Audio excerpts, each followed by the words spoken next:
La lanterne donne un faisceau de lumière parallèle. On peut isoler un pinceau lumineux en ajoutant un diaphragme contenant une fente ou plusieurs fentes. On obtient ainsi un ensemble de pinceaux lumineux parallèles.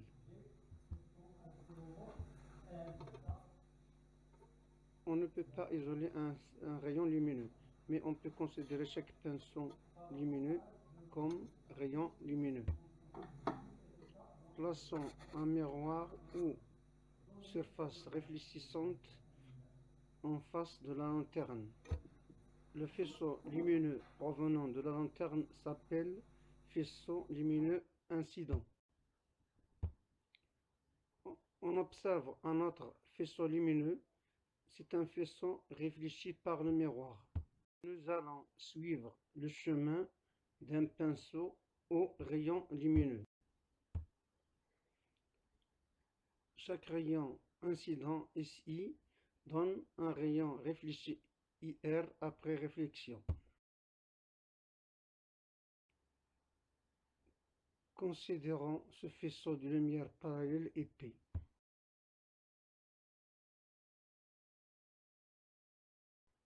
Le rayon incident SI donne après réflexion un rayon IR.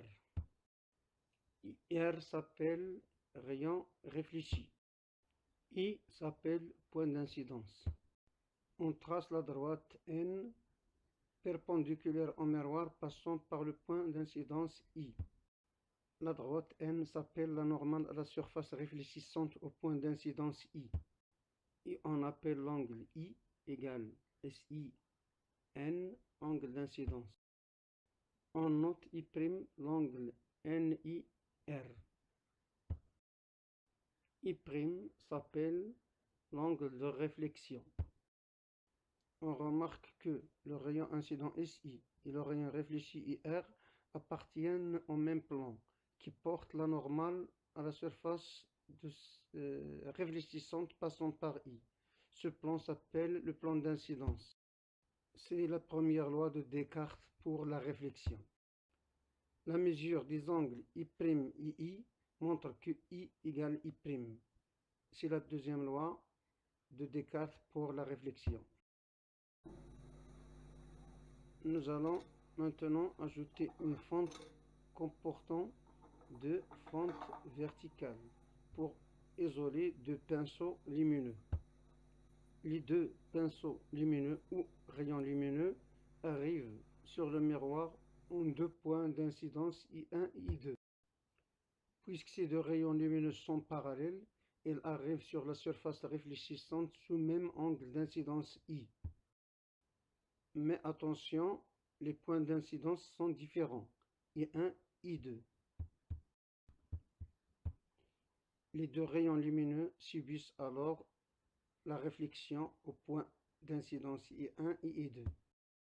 En appliquant les lois de Descartes pour la réflexion pour chaque rayon incident au point I1 et au point d'incidence I2, on montre aisément que les rayons réfléchis sont parallèles.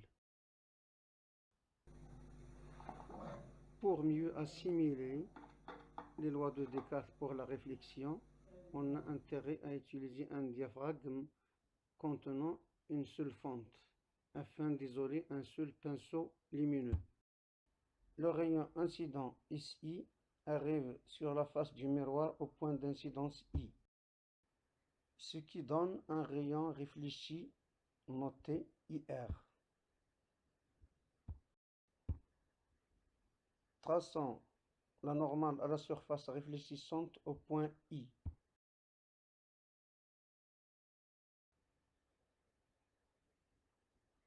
Notons I' l'angle de réflexion et notons petit I l'angle d'incidence. Les mesures montrent que les deux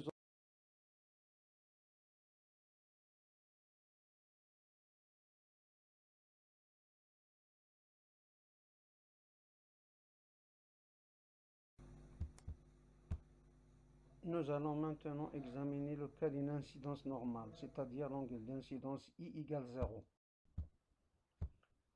Dans ce cas, le rayon réfléchi coïncide avec le rayon incident. L'angle d'incidence I vaut 0. Et en appliquant la loi de Descartes, I' égale I égale 0.